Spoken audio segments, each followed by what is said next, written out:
unexpected comfort. The steady hum of engines filled the cabin as Olivia Bennet settled into seat 14B, tucking her well-worn camera bag beneath the seat in front. This flight from Tokyo to San Francisco marked the end of a 3-month assignment photographing traditional Japanese craftsmanship for a major travel magazine. Her fingers still tingled with the memory of ancient pottery wheels and bamboo weaving techniques. A man in a perfectly tailored charcoal suit slipped into the aisle seat beside her. He offered a polite nod before immediately burying himself in financial reports. Olivia noticed his immaculate appearance, the platinum watch peeking from his cuff, the subtle cologne that hinted at exclusivity, the leather portfolio embossed with subtle initials, JH. Ladies and gentlemen, we're expecting some turbulence as we approach a weather system. Please ensure your seatbelts remain fastened. The captain's voice crackled through the cabin speakers. The man beside her stiffened. His knuckles whitened as they gripped the armrest, and a fine sheen of sweat appeared on his forehead. The first jolt came without warning. The plane dropped suddenly before righting itself, causing gasps throughout the cabin. The man's breathing quickened, his jaw clenched tight. "First time flying?" Olivia asked gently. "No," he managed through gritted teeth. "Just never got used to it." Another violent shake rattled the overhead bins. The man closed his eyes, his chest rising and falling in rapid succession. "I'm Olivia," she said, keeping her voice steady. "I've been on hundreds of flights. This turbulence is normal, just air pockets like bumps in a road." He didn't respond, eyes still firmly shut. Would it help if I talked about something else? Distraction works wonders. Without waiting for an answer, Olivia began describing the ancient pottery village she'd just photographed. The 80-year-old master craftsman who could center clay on a wheel with his eyes closed. The specific shade of blue glaze that had been a family secret for 15 generations. When the plane lurched again, she instinctively placed her hand over his on the armrest. To her surprise, he didn't pull away.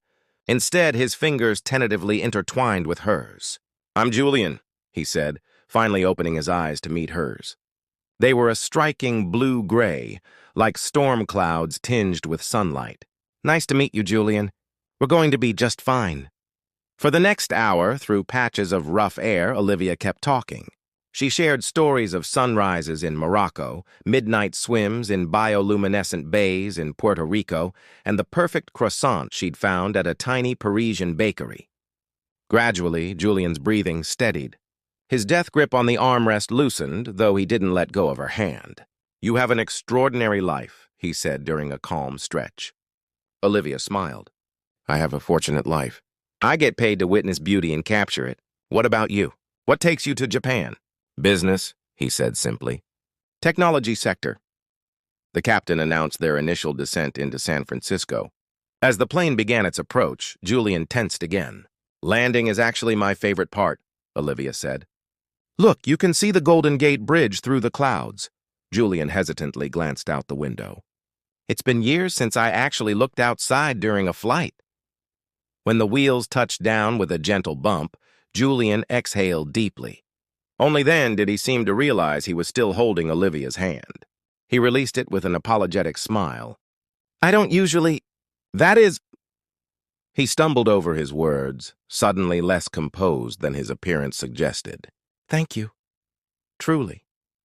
As passengers stood to retrieve luggage, Julian handed Olivia a business card. It was simple white cardstock with only a phone number embossed in silver. "Would you consider having coffee? I'd like to thank you properly for talking me through the flight." Olivia tucked the card into her jacket pocket. "I'd like that." Coffee and coincidences. 3 days later, Olivia sat at a corner table in Lighthouse Cafe, a small establishment overlooking the bay. She'd chosen it for its unpretentious charm and remarkable espresso, far from the sleek downtown venues that dominated San Francisco's coffee scene. The bell above the door chimed, and Julian entered. Without his business attire, in dark jeans and a simple blue sweater that matched his eyes, he looked younger, less intimidating. Yet heads still turned as he walked in. Something about his confident stride commanded attention. "I hope this place is acceptable," Olivia said as he sat down. "They make the best almond croissants in the city." "It's perfect," Julian replied, surveying the mismatched furniture and local artwork with genuine appreciation. I don't often find myself in places with such character. Their conversation began cautiously, but soon flowed effortlessly. Julian asked thoughtful questions about her photography, seeming fascinated by her descriptions of remote villages and cultural traditions. Olivia found herself talking more than she usually would, drawn out by his attentive gaze. "What about you?" she eventually asked. "You mentioned technology, but that covers a lot of ground." Julian hesitated. "I'm in software development. Enterprise solutions," he redirected skillfully. "Tell me about your next assignment." "I have a few weeks before heading to Peru. There's a community in the Sacred Valley preserving traditional weaving techniques. I'm documenting their work before it disappears." "That sounds important," Julian said sincerely. "Preserving cultural heritage through images. What about you? More business trips planned?" Julian grimaced. "Unfortunately, yes. Tokyo again next month." "And you'll white-knuckle it through another flight?" Olivia teased gently. "Unless you happen to be on the same plane," he returned with unexpected playfulness. The hours slipped by. Julian's phone buzzed repeatedly, but he silenced it without checking. When Olivia finally glanced at her watch, she was startled to see 3 hours had passed. "I should go," she said reluctantly. "I'm meeting my editor this afternoon." Outside, a sleek black car idled at the curb. Julian noticed her quizzical look. "A car service," he explained quickly.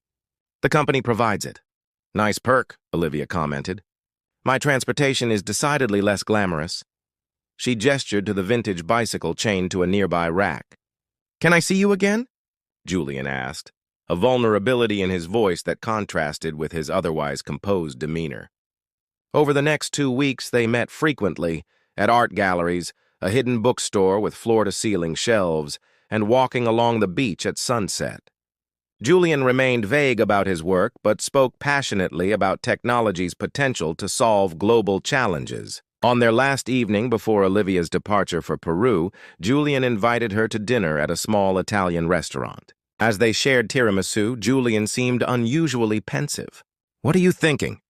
Olivia asked. "That I haven't enjoyed someone's company this much in possibly ever," he admitted. "I'm wondering if you might consider extending your stay." "I can't," Olivia said gently. "These artisans have been waiting months, but I'll be back in 6 weeks." Julian nodded, disappointment briefly crossing his features before he masked it. "Then we'll pick up where we left off, if you want to." "I'd like that," Olivia said, realizing how much she meant it. She'd photographed countless stunning vistas, but something about Julian's eyes, when he laughed, the way they crinkled at the corners, revealing a lightness that seemed rare for him, had become one of her favorite sights. What neither of them knew was that fate had other plans for their reunion, ones that would test the fragile connection they'd begun to build. Revelations and rifts, 6 weeks in Peru had flown by in a blur of vibrant textiles and ancient traditions.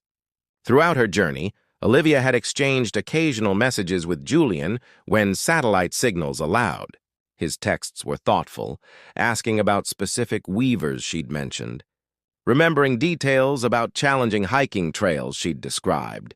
2 days after returning to San Francisco, Olivia received an unexpected call from Westbrook Media, a prestigious corporate photography agency. "We have a last-minute request for an event photographer tonight," the coordinator explained. "A major tech company's innovation showcase. Our usual photographer is ill, and your name came highly recommended." The pay was excellent, enough to fund her next independent project, and Olivia accepted immediately. 3 hours later, she arrived at a gleaming skyscraper in the financial district, camera equipment in tow. The security guard checked her credentials. "Welcome to Hayes Innovations, Ms. Bennett." The name struck a chord, but Olivia couldn't immediately place it. Inside, the reception area featured a massive abstract sculpture with a small plaque. "Commissioned by Julian Hayes, founder and CEO." Olivia froze. Julian Hayes, J.H., the initials on his portfolio. A quick internet search on her phone confirmed what she was beginning to realize. Julian Hayes wasn't just in technology, he was Julian Hayes. the billionaire founder of Hayes Innovations, creator of the revolutionary Hayes operating system that powered half the world's computers. As she processed this revelation, a familiar voice spoke behind her. "Olivia?" She turned to find Julian, impeccably dressed in a suit that probably cost more than all her camera equipment combined, staring at her with equal surprise. "You're the photographer?" he asked. "And you're Julian Hayes," she replied, unable to keep the edge from her voice. "Not just in software development, the Julian Hayes." His expression shifted from surprise to something more complex. "Let me explain." "Mr. Hayes," an assistant interrupted. "The presentation begins in 5 minutes. "We'll talk later," Julian promised before being swept away. For the next 2 hours, Olivia photographed the event with mechanical precision, watching through her lens as Julian captivated the audience with his vision of technological innovation. He was magnificent, charismatic, brilliant, commanding, and completely different from the man who had held her hand through turbulence. When the event concluded, Olivia was packing her equipment when Julian approached. "Please." "5 minutes," he said quietly. In a private conference room, Julian paced before finally meeting her gaze. "I should have told you." "I know that. Why didn't you? Was it amusing to watch me ramble about my modest career while hiding your empire?"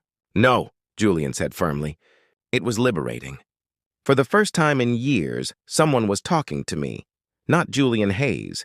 Tech mogul with a net worth that makes people act differently. Just me. The real me." "The real you includes being a billionaire CEO," Olivia countered. "You can't separate those things." "But they're not the only things," he insisted. "On that plane, you saw me at my most vulnerable. You didn't see the businessman or the wealth.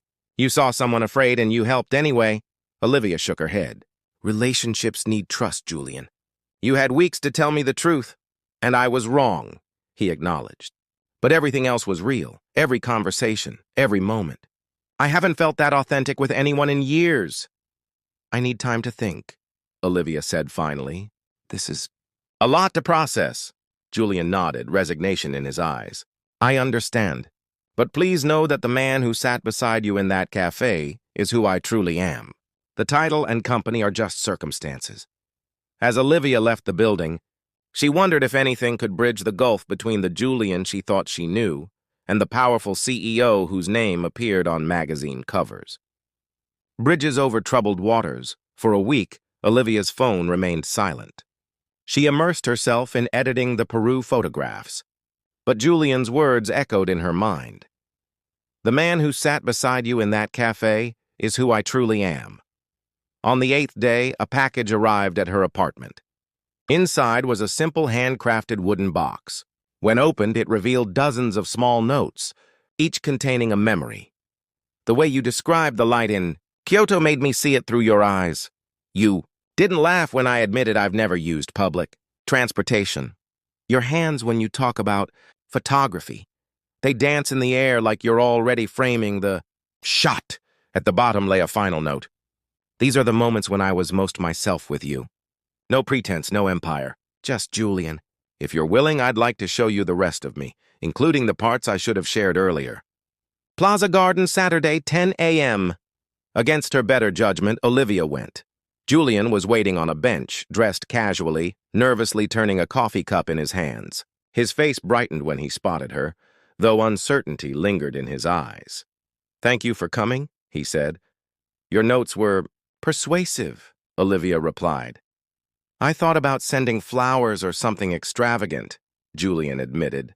"But that would have been Julian Hayes, CEO, trying to impress you. The notes were from me, just me." They walked through the garden in silence until Julian stopped beside a small pond. "I grew up in a basement apartment 3 blocks from here," he said unexpectedly. "My mother cleaned office buildings at night. This garden was the only beautiful place we could afford to visit."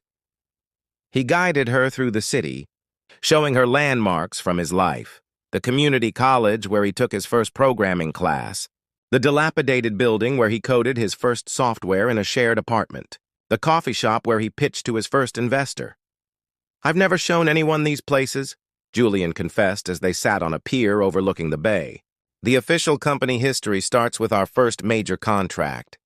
Everything before that, the struggle, the failures, isn't part of the narrative. Why show me now? Olivia asked. Because I want you to know me, the whole truth. I'm Julian Hayes, yes, with all the privileges and complications that entails. But I'm also the guy who panics during turbulence and who fell for a photographer who sees beauty where others don't look. Fell for?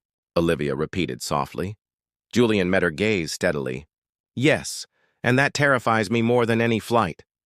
I'm not impressed by your wealth, Julian, Olivia said finally. But I am impressed by your honesty today. Does that mean there's hope?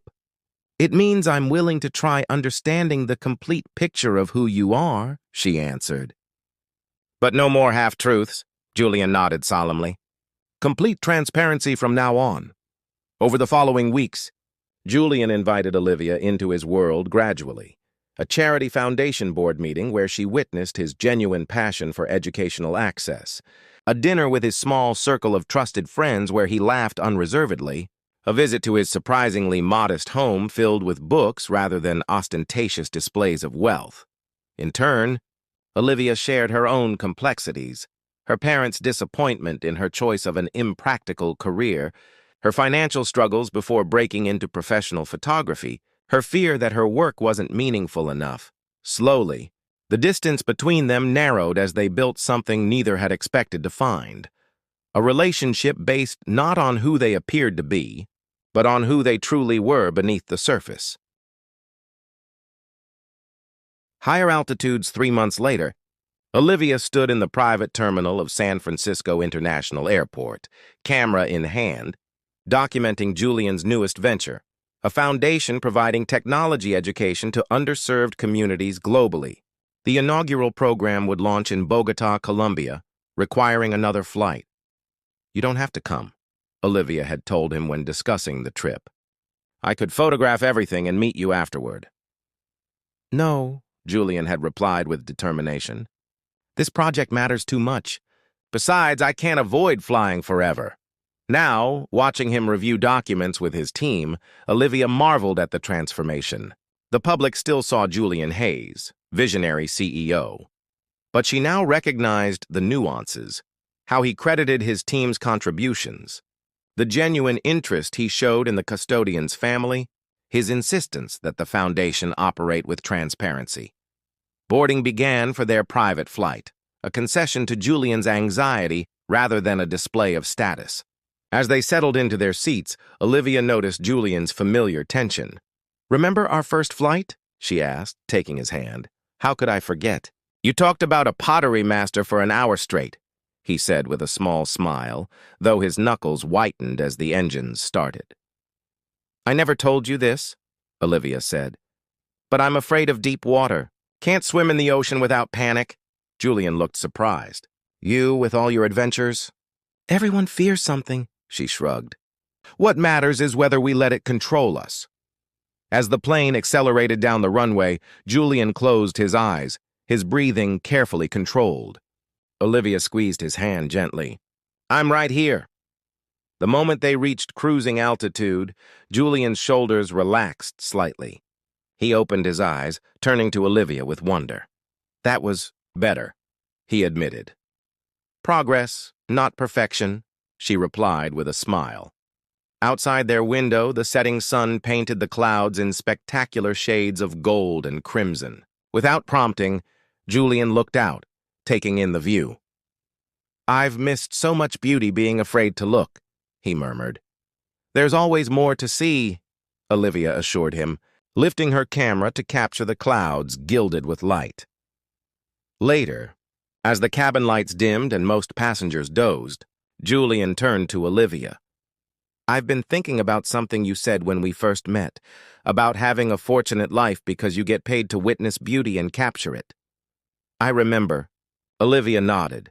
Before you, I measured fortune differently, in acquisitions and market share, Julian said thoughtfully. I built an empire but forgot to look out the window. He reached into his pocket and withdrew a small velvet box. This isn't a proposal, not yet. It's a promise. Inside the box was a simple silver pendant, shaped like a camera aperture. Whatever heights we reach together, Julian said as he fastened it around her neck. "I promise to always see the real you and to show you the real me. No titles, no pretense. And I promise to remind you to look out the window," Olivia replied, leaning in to kiss him softly. "The view is always worth the turbulence. Below them, the vast Pacific stretched into darkness, while ahead, the lights of the Colombian coastline began to appear, tiny beacons marking the next chapter of their unexpected journey together. As the plane began its descent into Bogotá, Julian didn't reach for Olivia's hand in panic. Instead, he interlaced his fingers with hers in quiet confidence, knowing that some connections are strong enough to withstand any turbulence life might bring.